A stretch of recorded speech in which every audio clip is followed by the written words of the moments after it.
Hello friends, welcome once again to Preeti's Kitchen. This week I am not with a recipe but with some glimpses of my diary. Happy Women's Day to all my viewers. I always wonder and ask myself a question that when a girl is transformed into a woman, isn't it an interesting question?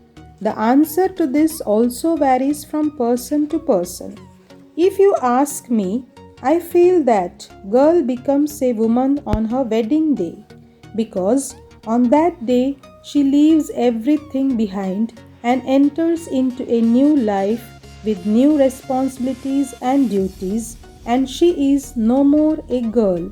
But today, even after 20 years of marriage, the outside world will tag me as a woman, no doubt.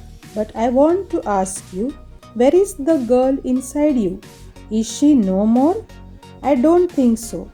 Every woman, irrespective of her age, hides in herself the so called girl who peeps out every now and then whenever she gets some space of her own. She likes to play, sing, dance, and fly like a bird in the open sky. Away from all responsibilities, she also wants to live her own life, be happy, and be loved.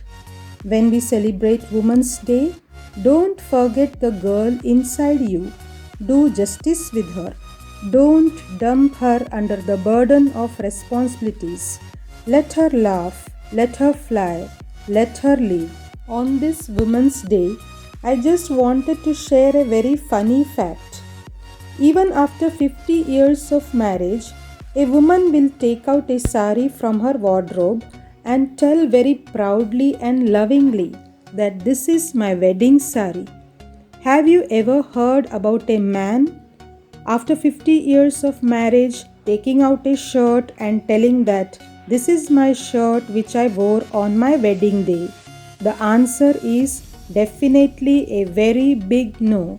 That is a difference between a man and a woman. On this Women's Day, I would like to mention about a strong woman, Cassie, from California, USA, who traveled to visit every single country alone, and she was the fastest to do so. She wanted to see every country in the world alone. She wanted to overcome her fear of traveling alone. She faced lot of problems during her journey, and as a woman it was even more difficult for her. But she accepted it as a challenge and eventually she succeeded. She believes that humanity is still alive all over the world. The world is filled with normal people like you and me. The main lesson she learned from her journey is that humans at the core are same, and we all just want a roof over our head, a hot meal in front of us, and someone around who loves us. These beautiful lines of her really fascinated me a lot. This is what a woman can do when they have no limits. We should encourage the girls not to be afraid of anything and go out to pursue their dreams and do things better than anyone else. This will make a better me, a better you, and a better world. Once more, Happy Women's Day to all my viewers.